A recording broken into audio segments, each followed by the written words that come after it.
Ek praat vanaand met jou oor iets wat ons nie gewoonlik aan dink nie. Jy sien, toe ek en jy wedergebore is en ons hart vir die Here gegee het en die Here vir ons 'n nuwe lewe gegee het ons bestemming nie net verander nie, maar ons hele lewe moes eintlik verander het.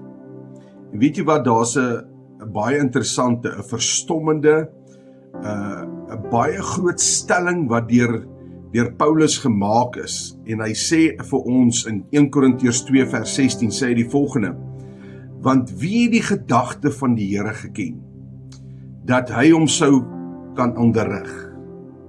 En dan, hy vra die vraag dat ons as mens, hoe kan ons, is daar ooit, dat ons as mens God kan onderrig, dat ons hom kan sê wat om te doen?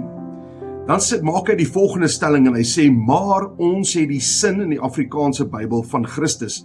In die Engelse Bybel sê, we've got the mind of Christ. Ons het die gedagte, ons het die denke van Christus, en dis verstommend om te sê, maar ek het die gedagte van Jesus Christus. En dit is so amazing dat ek en jy die gedagte van Christus kan hê. Want ons is in sy beeld gemaak, en weet jy wat? Dit maak dat ek en jy die lewe wat ons nou lewe, voordat ons eendag hemel toe gaan, hierdie lewe kan lewe uit die perspektief van Jesus uit. En weet jy wat? Dit maak dat ons die wêreld en sy omstandighede en dit wat gebeur in hierdie ou wêreld anders te sien. Ons sien probleme wat in ons lewe manifesteer, sien ons anderste. En Christus kyk na dieselfde omstandighede wat ons sien en wat die wêreld sien, maar hy sien moontlikhede. Hy sien 'n opportunity om God te verheerlik daardeur. Die wêreld reageer met vrees, en Christus, die denke van Christus reageer met geloof. Die wêreld soek selfverheffing, en Christus sê, maar waar kan ek nederig wees? Where can I serve my fellow men? En weet jy wat? Die wêreld sê, wat is die beste vir my? En Christus sê, wat kan ek doen om die Vader te verheerlik? Dis die denke van Christus.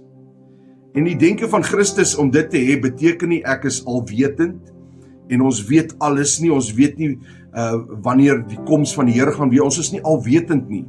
Maar wat dit maak is, dat ek en jy as kind, as seun en dogter van die almagtige God, wedergebore, kan dink en ons perspektief oor hierdie lewe wat ons in lewe, kan verander en moet verander, want ons dink en ons het dieselfde sin, die denke van Christus, dieselfde perspektief.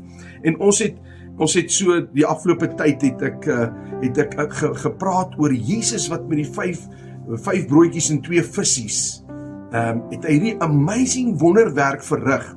En weet jy wat die Bybel sê? Hy het geweet wat hy wil doen. Sy gedagte was ingestem om hierdie skaar van mense te voed met 2 vissies en 5 brode, en hy het klaar gedink in sy gedagte, maar hier kan ek iets doen wat die Vader gaan verheerlik.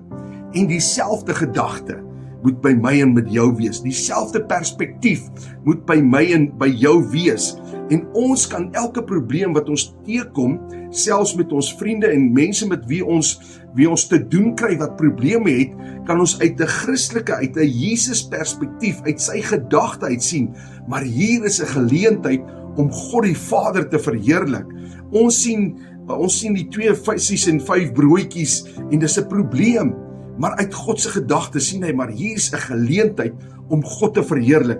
En kan ek jou aanmoedig, dat ek en jy die gedagte, dat ons nie die negatief moet sien nie, maar die positief, die opportunity kan raak sien om God te verheerlik. Dan gaan ons anders na hierdie wêreld kyk. Ons perspektief gaan verander. Ons vrese gaan verander in opgewondenheid vir dit wat God in ons en deur ons kan doen.